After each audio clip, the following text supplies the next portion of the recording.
আসসালামু আলাইকুম ওয়া রাহমাতুল্লাহি ওয়া বারাকাতুহু। গুরুত্বপূর্ণ আলোচনা করার জন্য লাইভে যুক্ত হয়ে গেছি। আশা করি আপনারাও যুক্ত হয়ে যাবেন। তো আপনারা কে কোথা থেকে লাইভটা দেখছেন অবশ্যই একটু কমেন্ট করবেন। পাশাপাশি আমার কথা ক্লিয়ার শোনা যাচ্ছে কি যাচ্ছে না সেটাও একটু জানাবেন। তো শেখ লিমন ফেসবুক প্রোফাইলের পক্ষ থেকে সবাইকে স্বাগত।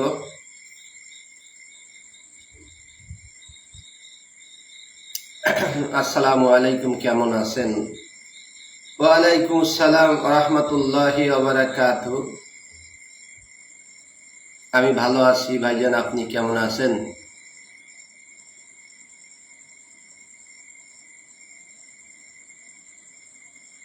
হাফেজ জহিরুল ইসলাম হাবিব, হিজলা চরপাড়া, চিতলমারি, বাগেরহাট। ধন্যবাদ হাফেজ সাহেব, হাফেজ জাকারিয়া আল হাবিব। আপনি আমার কথা ক্লিয়ার শুনতে পাচ্ছেন? যদি ক্লিয়ার শুনতে পেরে থাকেন তো অবশ্যই একটু কমেন্ট করে জানাবেন। আজকে গুরুত্বপূর্ণ কিছু কথা আপনাদের সামনে না বললেই নয়, কথাগুলো বলার জন্য আপনাদের সামনে উপস্থিত হয়েছি। আশা করি আপনারা একটু কষ্ট করে মনোযোগ দিয়ে শুনবেন।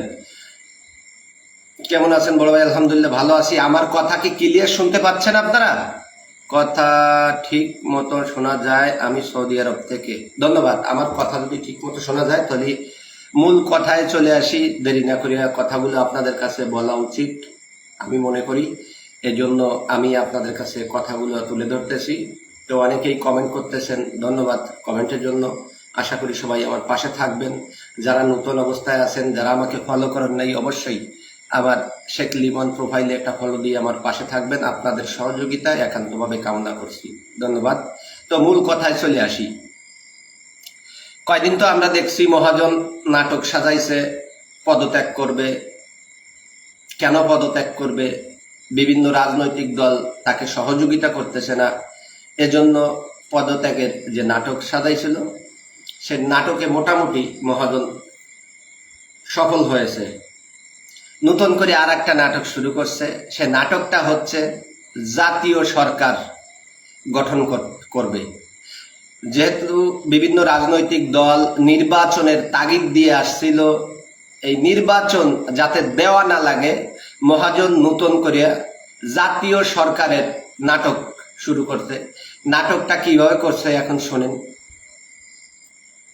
বাংলাদেশ জাতীয়তাবাদী দল বিএনপির ভাইস চেয়ারম্যান জনাব তারেক রহমানকে প্রধানমন্ত্রী বানাবে, জামাতে ইসলামের আমির ডক্টর শফিকুর রহমানকে উপপ্রধানমন্ত্রী বানাবে, আর মহাজন নিজে রাষ্ট্রপতির দায়িত্ব নিবেন। পাশাপাশি একজনকে সহকারী উপরাষ্ট্রপতি বানাবেন। আর ক্ষমতার 25% জাতীয়তাবাদী দল বিএনপিকে দিবে, 20% জামাতে ইসলামকে দিবে, 15% এনসিপি কিশোরদের যে দল এনসিপিকে দিবে, 5% ইসলামিক দল তাদেরকে দিবে, 10% সমাজের যারা জ্ঞানী গুণী আছে তাদেরকে দেবে। এভাবে হিসেব করিয়া এই জাতীয় সরকার গঠন করার পরিকল্পনা করছে।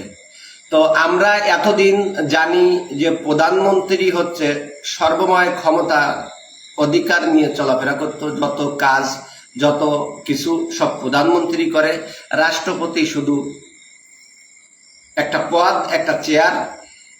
প্রধানমন্ত্রীর কার্যক্রম কি কি কোথা থেকে করে আসলো এটার একটু রাষ্ট্রপতিকে জানানো, এই ছাড়া রাষ্ট্রপতির কোনো কাজ নাই। তো এবার মহাজন রাষ্ট্রপতিকে গুরুত্ব দিয়ে সমস্ত ক্ষমতার অধিকারীর রাষ্ট্রপতিকে দিয়ে একটা জাতীয় সরকার গঠন করতে চায়। প্রধানমন্ত্রী থাকবে শুধু নামে প্রধানমন্ত্রী, তার কোনো কাজ থাকবে না। যেমন আমরা যারা সাবেক রাষ্ট্রপতি হোসাইন মোহাম্মদ এরশাদের আমল আমরা যারা দেখেছি তারা আমরা সবাই জানি, তখন রাষ্ট্রপতি ছিল হোসাইন মোহাম্মদ এরশাদ, সমস্ত ক্ষমতা এই হোসাইন মোহাম্মদ এরশাদের কাছে ছিল। এরশাদের একজন প্রধানমন্ত্রী ছিল কাজী জাফর, সে শুধু নামে প্রধানমন্ত্রী ছিল।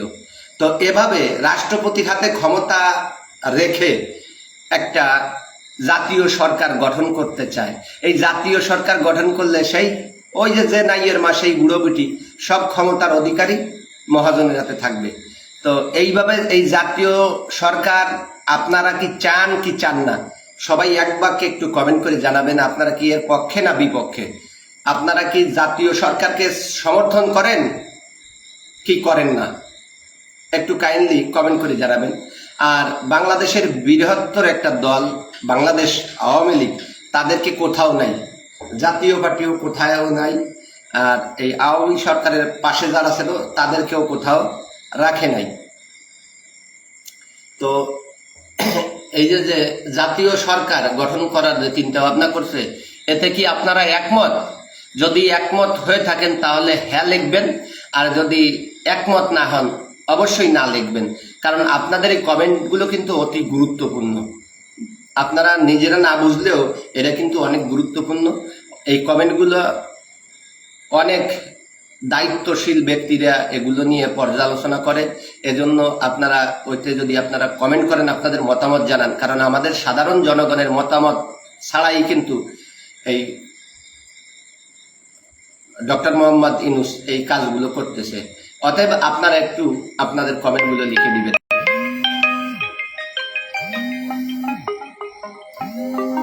মারিয়ে লাগছে।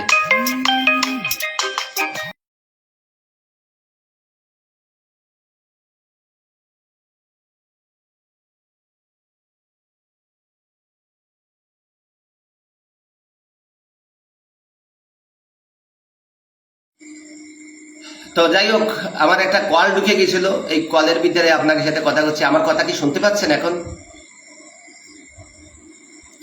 তো দেশটা নিয়ে এভাবে ষড়যন্ত্র করতেছে, এটা আসলে আমরা মেনে নিতে পারবো না, মেনে নেওয়া যায়ও না। কারণ যার ভিতরে দেশত্ববোধ আছে, মাতৃত্ববোধ আছে, দেশের প্রতি ভালোবাসা আছে, তারা কিন্তু এগুলো মেনে কখনো নিবে না, কারণ এটা মেনে নেওয়ার মতো না। মহাজন নাটক করে, বুঝছেন? ছোটবেলা আমরা কোনো কিছুর আবদার করলে যদি বাপ মায় কিনে না দিত, তাহলে কিন্তু আমরা একটু রাগ হতাম, ভাত খাইতাম না। এই ভাত না খাওয়ার কারণে বাপ মায় কত রকমের কত কিছু বলতো, শেষ পর্যন্ত বলতাম যে আমার এই জিনিসটা না দিলে আমি ভাত খাবো না। মহাজনও ঠিক, মায়ানমারকে করিডোর, চট্টগ্রাম বন্দরকে ইজারা, এইগুলোতে যখন সেনাবাহিনী পদক্ষেপ গ্রহণ করতে, তখনই কিন্তু এই মহাজন এই যে আমি পদত্যাগ করব এই নাটকটা সাজাইছিল, তা তো আপনারা সবাই জানেন। টুঙ্গিপাড়া, ধন্যবাদ ভাইজান, আপনার পাশে আছে। জয় বাংলা, জয় বঙ্গবন্ধু। ধন্যবাদ ভাই, জয় বাংলা। হ্যাঁ, অসংখ্য ধন্যবাদ। তো আপনারা ওই কমেন্টগুলো করবেন যে আপনারা কি এই জাতীয় সরকার গঠনের পক্ষে আছেন না বিপক্ষে আছেন, হ্যাঁ অথবা না লিখে দিবেন। যদি রাজি থাকেন হ্যাঁ লিখবেন, আর যদি রাজি না থাকেন অবশ্যই না লিখবেন। আর যারা আমার লাইভে নতুন আসছেন, যারা আমাকে ফলো দিন নাই, অবশ্যই ফলো দিয়ে আপনারা আমার পাশে থাকবেন। আমি আপনাদের ভালোবাসা নিয়ে সামনের দিকে এগিয়ে যেতে চাই। গল্প কই শোনেন, ছেলে বড় হয়েছে, 20-22 বছর বয়স হয়ে গেছে, এখন বিয়ে করার সময় হয়েছে, বাড়িতে তো বিয়ে দিচ্ছে না। এই বাড়িতে বিয়ে দেওয়ার না কারণে পাশের বাড়ির বাবির দ্বারে গিয়ে বলছে যে ভাবি বড় তো হয়েছি, মা বাপ তো সই দেয় না, এখন তার বিয়ে শাদী দেয় না, তো কি করা যায়? সে বাবি একটা বুদ্ধি শিখে দিছে, কয় না খেয়ে থাক, না খাইয়া চোখ বুঝে থাকবি, বোলালিও খাবি নে। তখন আমরা যাব, যাইয়া তখন আমরা একটা কথা বলবো। যাই হোক, বাবির কথা শুনিয়া আসি এমনি না খেয়ে গম করছে, গমের তেও ওঠে না, ভাতও খায় না। কি ব্যাপার, ছেলে ভাত খায় না কে? বাড়ির মানুষ সবাই সাধে কিন্তু কাজ হয় না। শেষে ছেলের মা অর্থে কি প্রতিবেশী বাবির ডাকে নিয়ে আইছে, ডাকি আনলি বাবি গেছে, বাবি যাইয়া তার দ্বারে যাইয়া রুমি যাইয়া 2-4 কথা কইয়া হ্যাঁ হ্যাঁ আসিয়া মা ওদের দ্বারে করছে। ছেলে বড় হয়েছে, তোমরা বোঝো না, ছেলেরে বিয়ে দিতে হবে। এখন বিয়ে না দিলে ছেলে ভাত খাবে কেমন? সে কথা আমার কাছে কবে না, তোমার কাছে কবে লজ্জাকে, লজ্জার কথা তোমাকে কাছে কইতে পারে। আমরা বাবি ওই আমার কাছে বলছে, তো তোমার ছেলে বড় হয়েছে, ছেলের এখন একটা বিয়ে করাই দাও। সে আচ্ছা ঠিক আছে, তো তুমি যে ভাত খাতি আমরা বিয়ে করার ব্যবস্থা করবানি। যাই হোক, যাই ভাবি কইছে এই আর রাগ হয়ে খাইস না, তোর বিয়ে দেওয়ার বন্দোবস্ত করে ফেলাইছি, তোর বাপ মা রাজি হয়েছে, অতএব তোরে বিয়ে দেবে। তুই জয় বাংলা। রিক রিক, ধন্যবাদ রিক রিক, আমাকে ফুলের ভালোবাসা দেওয়ার জন্য অসংখ্য ধন্যবাদ রিক রিক। 10টা ফুলের ভালোবাসা দিছে রিক রিক। তো যাই হোক, ভাবি এসে কি আর রাগ হয়ে খাইস না, তোর বিয়ের ব্যবস্থা করে ফেলাইছি, এখন তোরে বিয়ে দিয়ে দিবে। তখন তার রাগটা ভাঙে দিল। সেম ঘটনা এই সুদখোর মহাজন ঘটাইছে। আচ্ছা উনি কি বোঝে না এই যে 90-80 দশকের গল্প আর 80 দশকের যে বুদ্ধি এই 2025 সালে এসে খাটাইলে সেই বুদ্ধি কি কাজে লাগে? এখন মানুষের চোখ কান খোলা, সবাই সবকিছু বুঝে। এই সুদখোর মহাজনের এই ষড়যন্ত্র থেকে আল্লাহ আমাদেরকে হেফাজত করুক, সবাই দোয়া করবেন। আর ইনুস হটাও, দেশ বাঁচাও। ধন্যবাদ ভাইজান। জয় বাংলা, জয় বঙ্গবন্ধু। অনেকে কমেন্ট করছেন, অনেকের কমেন্টের উত্তর দিতে পারিনি বলে আমি আন্তরিকভাবে দুঃখিত, যেহেতু এই গুরুত্বপূর্ণ কথা বা আপনাদের সামনে উপস্থাপন করলাম। তারপরে আজকে দেখলাম সেই কি নাম কি ব্যারিস্টার ফুয়াদ সেনাবাহিনীর সেনানিবাস উড়ে দেওয়ার জন্য হুমকি দিছে। আবার দ্বিতীয় কথা, তাকে সেনাবাহিনীর প্রধান জনাব ওয়াকারুজ্জামানকে অশ্লীল ভাষায় গালিগালাজ করছে। তো যারা দেশপ্রেমিক আছেন, ধন্যবাদ রিক রিক, আরো 10টা ফুলের ভালোবাসা দেওয়ার জন্য ধন্যবাদ রিক রিক। অসংখ্য অসংখ্য ধন্যবাদ ভাই আমার, আমাকে ফুল দিয়ে ভালোবাসা দেওয়ার জন্য, আমার লাইভে এসে ফুল দিয়ে ভালোবাসা দিচ্ছেন, অসংখ্য ধন্যবাদ। আর যারা যারা আমার লাইভে যুক্ত আছেন, যারা আমাকে ফলো করেন নাই, অবশ্যই ফলো দিয়ে আমার পাশে থাকবেন, সকলের কাছে এই প্রত্যাশা করছি।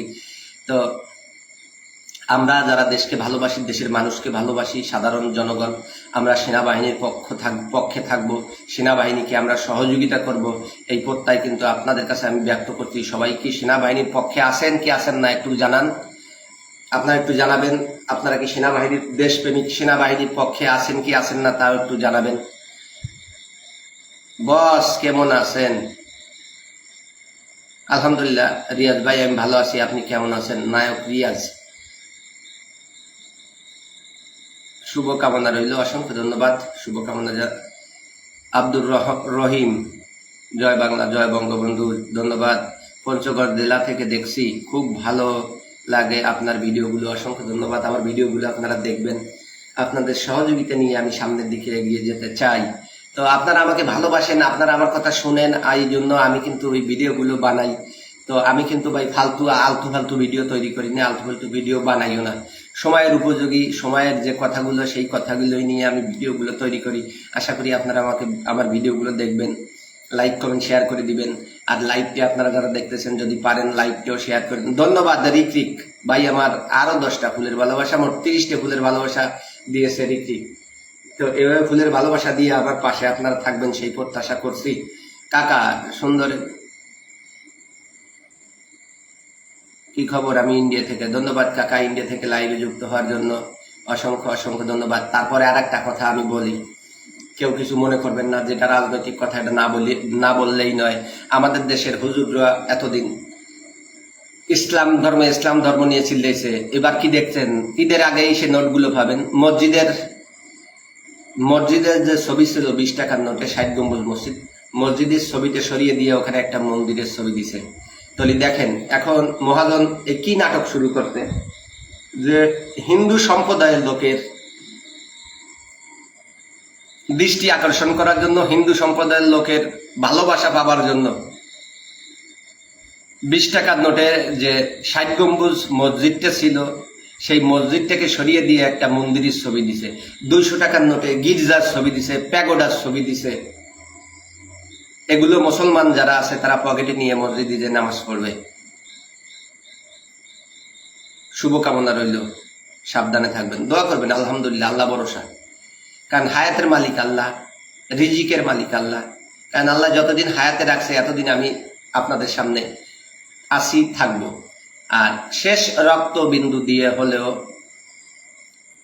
দেশের স্বার্থে, দেশের ভালোর জন্য লড়াই করব ইনশাআল্লাহ।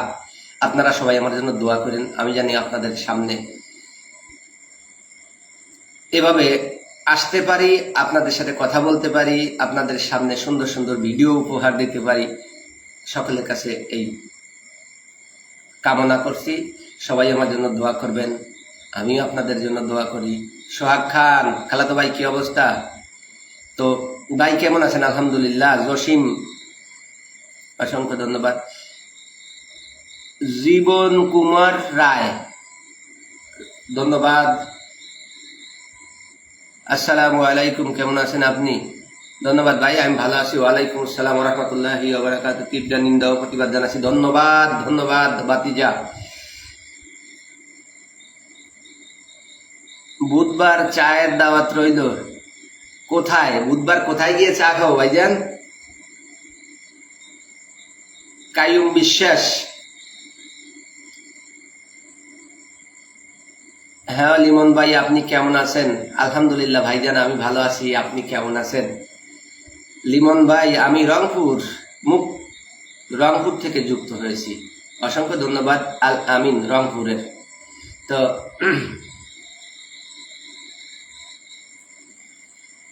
আমার পোড়া দেহ পুড়িস না রে, ও আমি পেহে মনলে পোড়া, আমি মইরা না বাঁচিয়া আছি, চেয়ে দেখ না তোরা আমায়, চেয়ে দেখ না তোরা। এগিয়ে যান, শুভকামনা। অসংখ্য অসংখ্য ধন্যবাদ। কত সুন্দর সুন্দর কমেন্ট করতেছে ভাই। মূলত কি বেশি লেখাপড়া জানি না তো, এই জন্য অত পড়তেও পারি না। লিমন ভাইয়ের জন্য সবসময় মন থেকে দোয়া করব। ধন্যবাদ ভাই, আপনার প্রতিবাদী ভিডিও অনেক ভালো লাগে, সামনে আরো প্রতিবাদী ভিডিও করবেন। অসংখ্য অসংখ্য ধন্যবাদ ভাই। আমার কাজই তো প্রতিবাদী এবং সময়ের উপযোগী ভিডিও তৈরি করা। আপনারা দেখবেন, আমার ভিডিওগুলো লাইক কমেন্ট শেয়ার করে দিবেন, এই প্রত্যাশা সকলের কাছে করছি। সুন্দর সুন্দর কমেন্ট করে আমাকে উৎসাহিত করবেন। সচিবালয় কর্মকর্তা কর্মচারীদের হেরে গেলে হেরে যাবে বাংলাদেশ। হ্যাঁ, সচিবালয়ের কর্মকর্তা কর্মচারীরা হেরে গেলে হেরে যাবে বাংলাদেশ। তো এই সচিবালয় কর্মকর্তা কর্মচারীরা যে আন্দোলন করতেছে তার কোনো ভ্রুক্ষেপ না করিয়া উল্টো হাসনাত আব্দুল্লাহ তাদেরকে হুমকি দিয়ে বসেছে। তো আসলে আমাদের এখন উচিত, আমরা যে যেখানে আছি আমাদেরকে শক্ত অবস্থানে প্রতিরোধ আন্দোলন গড়ে তুলতে হবে। তো প্রতিরোধ আন্দোলন যদি আমরা না করতে পারি, দেশটা একটা জঙ্গি এবং ব্যর্থ রাষ্ট্রে পরিণত হবে, তা আপনারা ইতিমধ্যে জেনে গেছেন। ভাই আপনি কেমন আছেন? আলহামদুলিল্লাহ রব্বিল আলামিন। ভাইজান আমি ভালো আছি, আপনি কেমন আছেন? লিমন ভাই ভালো আছেন? আলহামদুলিল্লাহ দাদা, আমি ভালো আছি। আপনাদের দোয়া ও ভালোবাসায় আমি ভালো আছি, বিদায় তো আপনাদের সামনে এসে কথা বলতে পারতেছি। ফি আমানিল্লাহ ভাইয়া, অসংখ্য অসংখ্য ধন্যবাদ। রানা ইসলাম, আপনি কেমন আছেন? আলহামদুলিল্লাহ রানা ভাই, আমি ভালো আছি। আপনি কেমন আছেন ভাই?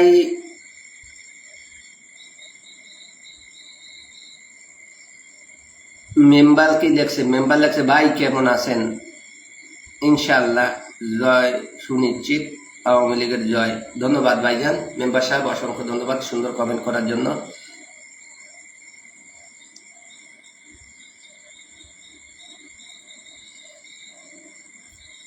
তো লাইভে যুক্ত সকলকে মুজিবীয় শুভেচ্ছা ও আমার হৃদয় নিংড়ানো ভালোবাসা জানাইতেছি। আপনারা এমডি তারা, আসসালামু আলাইকুম। ওয়ালাইকুম আসসালাম রহমতুল্লাহি ওয়া বারাকাতুহু। ইনশাআল্লাহ দোয়া করবেন, আল্লাহ জানি আমাকে সবসময় ভালো রাখে। আমিও দোয়া করি আল্লাহ রাব্বুল আলামিন আপনাদেরকে যেন ভালো রাখে। তো আমরা ভালোভাবে চলে মানে কাঁধে কাঁধ মিলিয়ে এই আমার মাতৃভূমি বাংলাদেশে বসবাস করতে পারি। আল্লাহ যেন সেই তৌফিক আমাদেরকে দান করে, সবাই বলি আমিন। ভাই আপনি কেমন আছেন? যশোর থেকে। আলহামদুলিল্লাহ ভাইয়া, আমি ভালো আছি। আপনি কেমন আছেন? তারপরে সর্বোপরি একটা কথা হচ্ছে কি, আমি তো বেশি সময় লাইভ করতে পারি না, বেশি সময় লাইভে থাকা আমার জন্য নিরাপদ না। তো এই জন্য আমার যাবার সময় হয়েছে।